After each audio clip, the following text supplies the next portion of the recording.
Hello, ladies and gentlemen. This is Claudia Monticelli, the host of this podcast, Let's Talk Soul.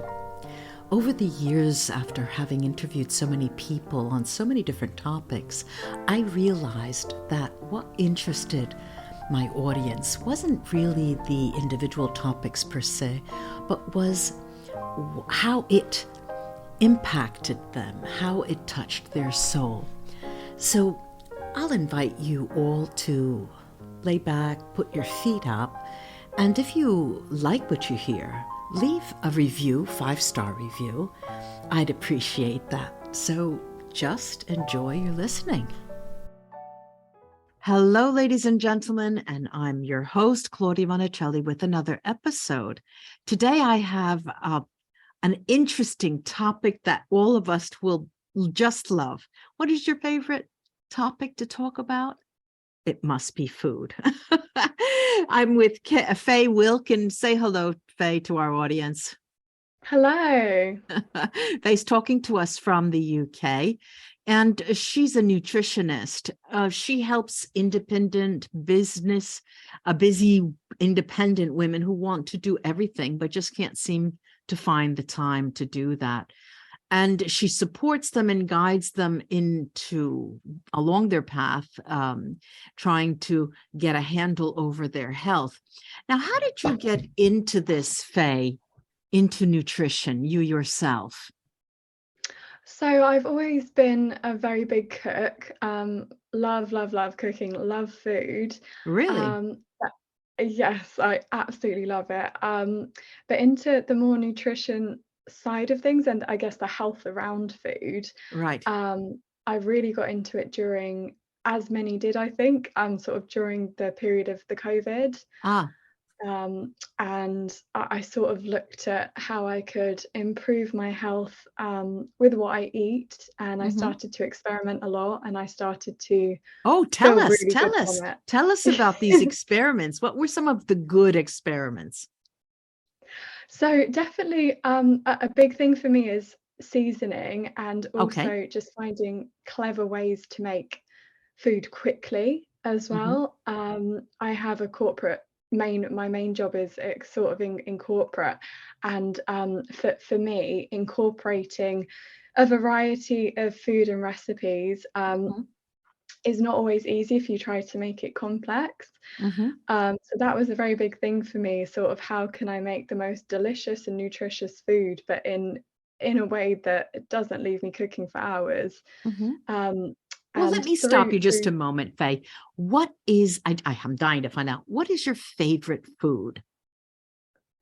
Absolutely. So for me, probably my favorite meal is cod tacos.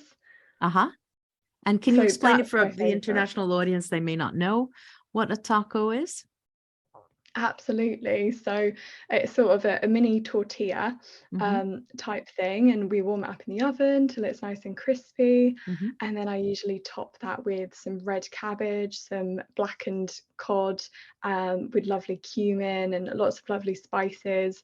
And then some sour cream, and then maybe some feta as well. So I love those, and they're so quick and simple to make. So that's something, say, you could possibly eat any time of day. Is that right? Oh yes, definitely. I try to have that even for breakfast some days with eggs, and it works really well.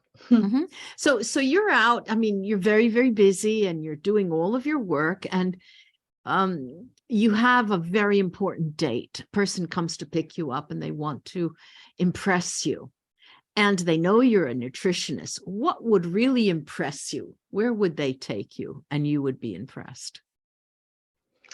For me, probably a sort of fusion restaurant. Okay, what do you mean by fusion restaurant? Maybe something like a Thai sort of mixed with So Middle Eastern. different cultures fused together. Is that what you mean? Not many people know what fusion restaurants, fusion eating areas are. Could you explain that to us? Yes, exactly. So, sort of a cuisine where you can try lots of different food from around the world, and Uh-huh. whether that be a little bit of Indian, a little bit of Thai. Mm-hmm. I think when you go to a restaurant and they can do that very well, it's very special, and it's not something that you do at home. Mm-hmm. Mm-hmm. You also are of course, you're a coach of sorts, right? And you help women who need help, right? Don't Yes. you think that these women could cook on their own? I mean, what is it that you feel you do actually? What is your purpose, or what is your role working with women? It's only women, is that right?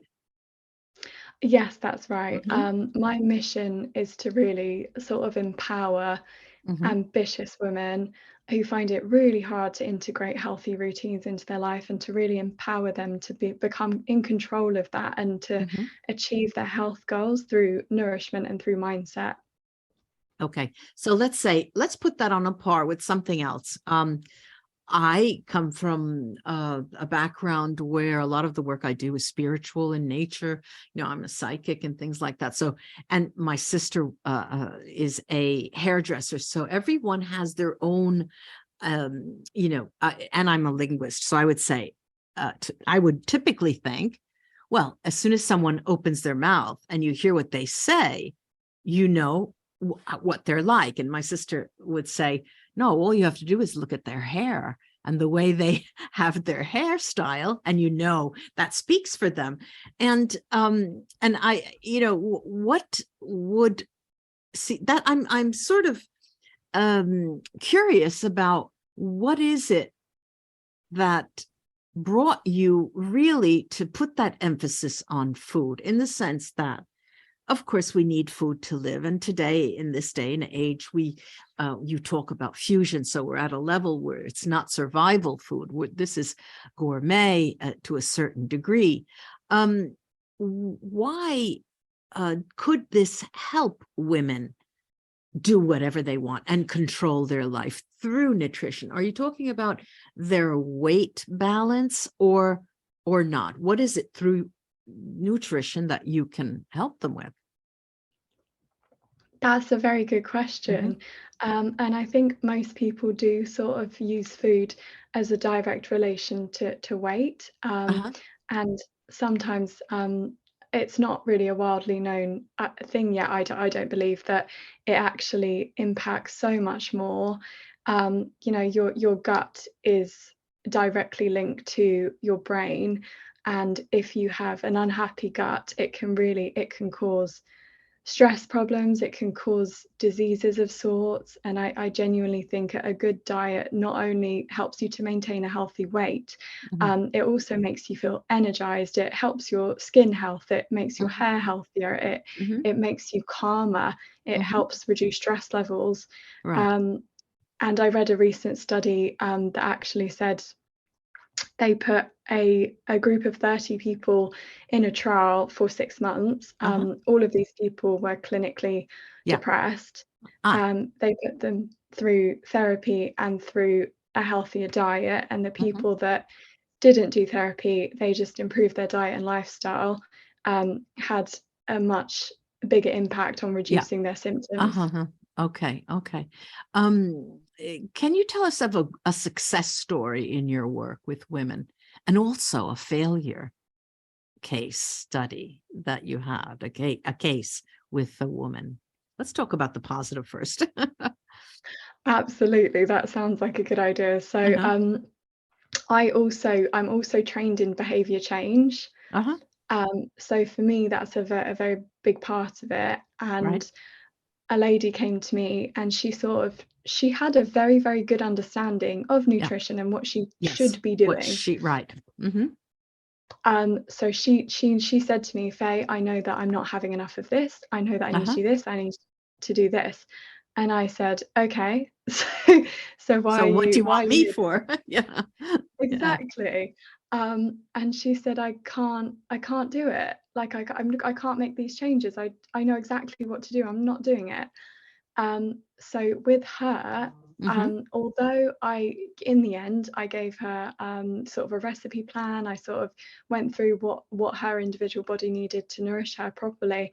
I also sort of even more so worked on the mindset aspect of it, because she was self-sabotaging. In how could you give us an example? So in terms of she knew, say on a Thursday night, she had a full fridge, and she was ordering McDonald's all the time. I see. She knew it wasn't right. Okay. She was all sort that of hurting comfort food. Yeah, that yeah, a lot of people call it comfort food. And you tell us this as an example of a success story. Why? What was the end result of working with this woman? So the end result was, so she joined my 3-month program, which I would also say, depending where clients are on the scale, that sort of makes the most impact, absolutely. And her kind of mindset around it all completely transformed. And by the end of it, she wanted to do the healthy thing, that she wanted to make the healthy choice, and she was doing it without, sort of any resistance. Okay, so there's no hypnosis involved. I'm joking. No, I'm joking. Okay, let's go on to that failure story. Yes, so I actually everyone has one, so you're in good company. Absolutely, I completely agree. So definitely one client that I had last year, she sort of took all the actions. She came to the weekly calls, she set goals, she sort of seemed like she was doing okay with it, and then sort of 6 weeks in, she was sort of coming to the calls and she wasn't really engaging, and she was saying, oh yeah, I did maybe 20% of the plan last week, and I'm trying my best, but it's too hard. And she kept making excuses. And in the end, I had to say, I don't feel like you're ready to make this change. Okay, so that's how it ended. And how long did that take for you to say that? How many weeks or days that you just took you to decide? So around 6 weeks, that was. Okay, that's quite a long time. Yeah. And did she agree with you? She did in the end. Initially, she became quite defensive, and she sort of said, "Oh, yeah." So she was sort of like, "Well, maybe it's your plan that's not working. Maybe this, and maybe that." And yeah. So, and then in the end, she was very much like, "I think she sort of got some self-awareness." Yeah. And she said, "You know what? You're right. I'm not prioritizing it." And she's never come back. She's never come back. Yeah. And hope maybe one day when she's ready. When she's ready. Yeah. So you talked about 3 months and things like this. Give us a walkthrough. Walk us through. Someone comes to you. I come to you. Let's say I've got to lose, I don't know, 10 pounds. How's the scale in the UK? What is it? Stones? I don't know. Let's kilograms. Let's say 10 kilograms. I have to lose 10 kilograms. So, and my idea is, I'm very happy with my life. I'm a happy person and I love the activities that I do, but I'm carrying around all this weight. So what do you do with me? So I would probably, for the first session, it's very much about listening. So I'd sort of really find out the root cause of why that hasn't happened so far, and what support you need from me. And then we would explore your why, because that will always bring you back to the motivation, and motivation is fleeting. So when in times when you don't want to make the healthy choices, I sort of train you to keep going back to, why am I doing this? What do I want out of this? How am I going to feel once I achieve that goal? And then as we move through, we'll set weekly goals. I'll put together a lifestyle and food plan on a weekly basis. Right. I'll make meal suggestions which are around, your preferences. Right. What works into your lifestyle. How do you normally eat now? It needs to be achievable for that person to make the change. So let's say that this is a first encounter. where this all happens? Or okay. And then what do I do? Do I come back the following week? Is there an online course? What happens?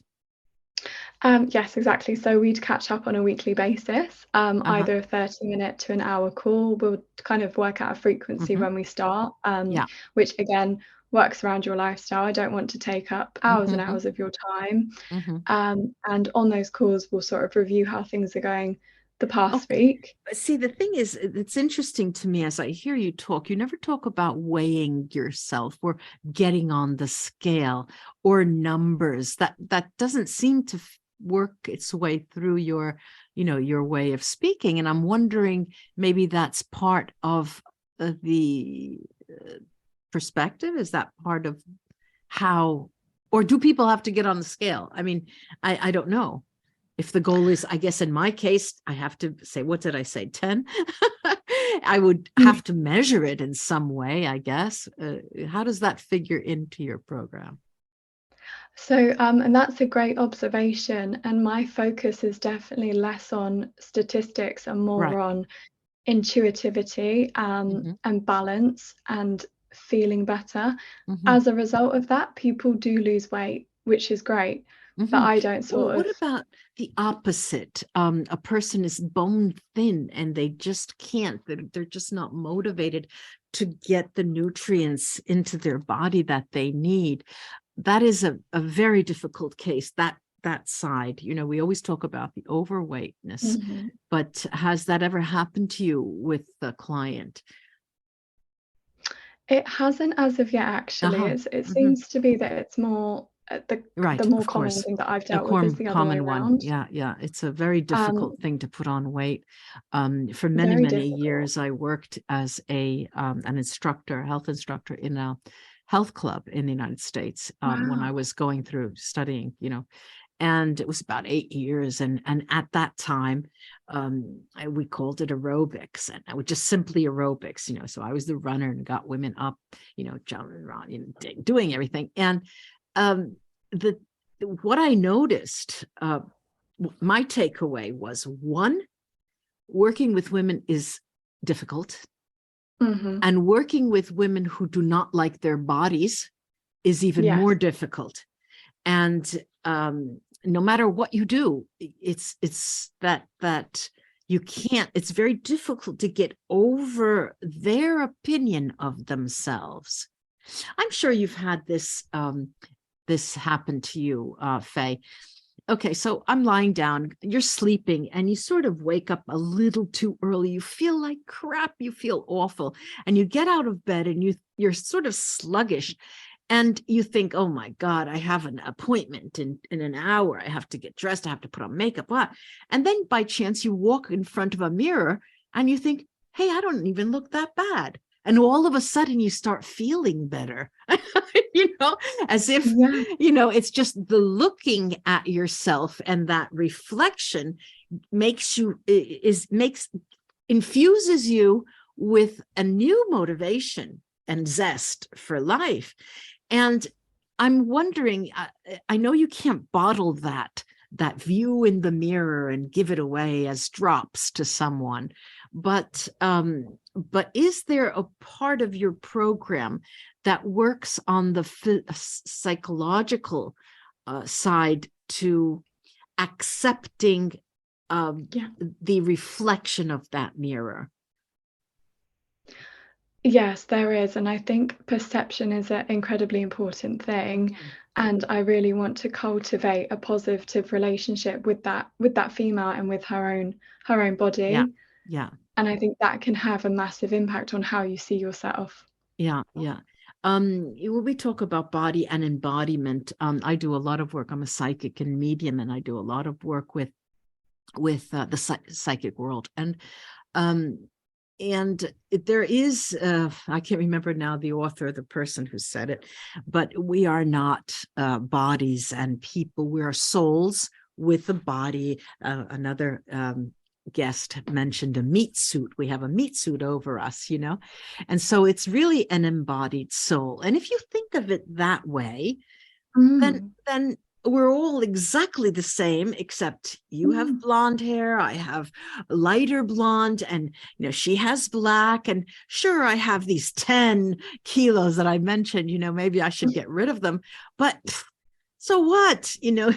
My neighbor I just saw my neighbor, and he put his arms around me. Boy, it's so good to see you. You look gorgeous. And, and here I was thinking about, so it's a lot more than numbers, like you mentioned, the statistics and the social side to the way we move.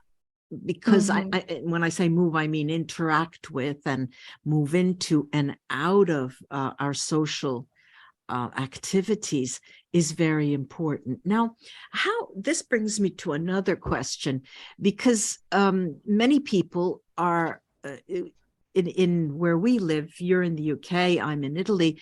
It's a winter season, and many people go in hibernation. They hibernate. They don't go out very much. It's too cold, and then there are people who enjoy the winter season so much, and they use it to go skiing and things like that. I imagine, and I'm asking, but I'm imagining that people who come to you also have sometimes difficulty with on a social level interacting. Does this emerge in your interviews, with the first interviews with your clients? In terms of sort of isolating themselves and not going out, do you mean? Yes. Sometimes, and I think definitely, especially this time of year in January, it's quite an overwhelming time.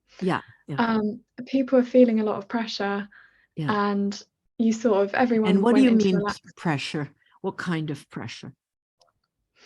I think firstly, because for most, and of course it's different for everyone, but of course, Christmas is a time of indulgence. It's a time of laying back and just going with the flow, and you sort of some of your routines might go out the window at that time.